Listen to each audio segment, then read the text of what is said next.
Hi everyone! Did you know that you can earn money on Canva by selling transparent PNG files? I'm not sure how many of you here are already creating graphics for various platforms, but it's a great way to build a side income. I really recommend giving it a try. Today, I'm going to share 3 techniques for saving transparent PNGs from Adobe Illustrator and how to upload them for sale on Canva.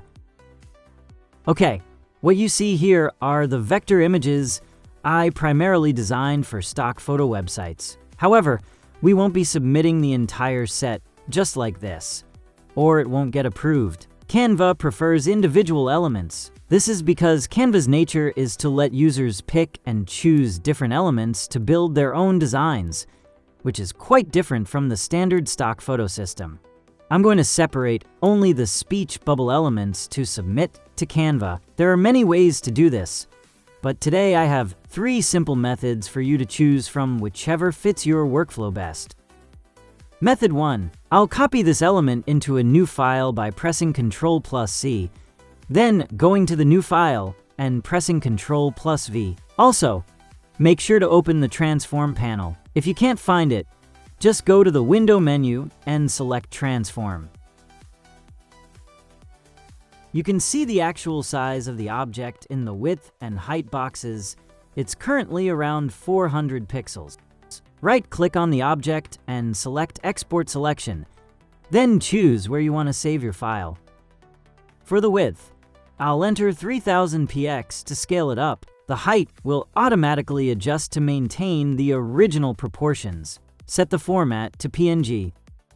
Let's take a look at the actual size of the object on the artboard. Right now, my object is around 400 pixels. See that? When exporting, you can set it to be much larger. This ensures the size is flexible enough for customers to use, not too small to be blurry, but not so large that it becomes unnecessarily heavy. Now click Export Asset. As you can see, I got a 3000 by 3500 px file, which is about 10 megapixels. Regardless of the original size, you can simply input whatever dimensions you need. Now, I'll drag the file into the program to show you that it's perfectly transparent, with no background attached. Method 2, let's go back to the beginning. Right-click on the object and select Export Selection. If you use 1x, the output size will be exactly the same as your original artwork. In my case, it would be the small size you saw earlier in the transform panel. Obviously, that's too small. So, I'm going to set it to 5x. This gives me around 2000 pixels, which is acceptable for submission. However, if your original artwork is very tiny, you might need a higher multiplier. Just remember, the bigger, the better. Method 3. Manually scale up the object and watch the dimensions update in real time on the transform panel. Once you've reached the desired size, right-click and select Export Selection as before. But this time, just selecting 1x is enough, because the output will match the current size you just adjusted.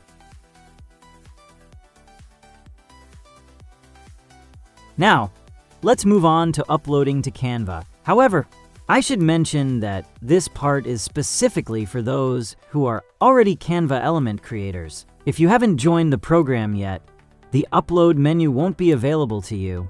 You'll need to apply to become a Canva creator first. They accept new applicants in cycles, so you can check and apply at this URL. If applications are currently closed, you'll just have to wait until they open up again. To upload, go to the Creator menu and select Element Creator under the Upload tab. If you're curious about the file specifications, click Learn More to read the requirements. You can simply drag and drop your files. Once the system has processed your upload, a preview image will appear. From there, make sure to fill in all the details on the right-hand side.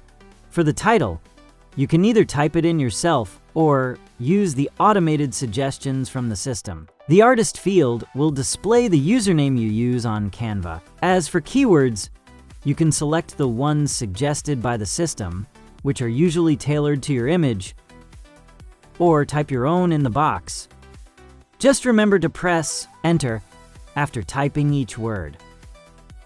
Once you're done, click Next. Choose whether to list your work as Pro or Free. Then check the boxes for I am the owner and I agree. Hit the Submit Items button, and that's it. You're all set. The review process takes no more than 1 to 2 hours, and as you can see, my files are approved. Thank you so much for watching. If you have any questions, feel free to leave a comment below. See you in the next video. Bye!